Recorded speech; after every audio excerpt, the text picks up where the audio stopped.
قل یا عبادی الذین اسرفوا، اس صورت میں یہ 2 مرتبہ آیا ہے۔ قل یا عبادی الذین آمنوا پہلے آیا تھا، اور اب آیا ہے قل یا عبادی الذین اسرفوا علی انفسہم۔ اے نبی کہیے اے میرے وہ بندو جنہوں نے اپنے اوپر ظلم کیا ہے۔ تمہاری اب تک کی غفلت کی زندگی، اگر تم نے یہ زندگی غفلت میں گزار دی ہے، اب بھی ہوش میں آ جاؤ۔ جنہوں نے اب تک ظلم کیا ہے اپنے اوپر، قل یا عبادی الذین اسرفوا علی انفسہم لا تقنطوا من رحمت اللہ، اللہ کی رحمت سے مایوس نہ ہو، ان اللہ یغفر الذنوب جمیعا، اللہ تعالیٰ سارے گناہ معاف کر دے گا، لیکن اس کی شرط ہے توبہ کرو اس کی جناب میں۔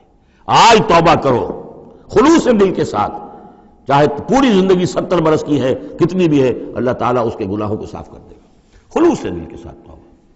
اور توبہ کی شرط یہ ہے کہ حرام خوری چھوڑو، غلط کام چھوڑو، معصیت کو ترک کرو، اس کے بغیر توبہ نہیں ہے۔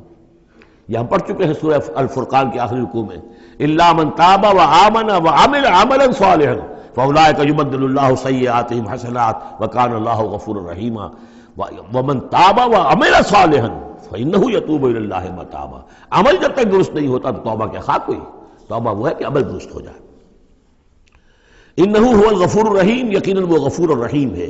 وانیبوا الی ربکم، اور اپنے رب کی طرف رجوع کرو، واسلموا لہ، اور اس کے فرما بردار بن جاؤ، اب بھی بن جاؤ، من قبل ان یاتیکم العذاب ثم لا تنصرون، اس سے پہلے کہ تم پر وہ عذاب آئے اور مسلط ہو جائے، اور پھر تمہاری کہیں سے کوئی مدد نہیں کی جا سکے گی۔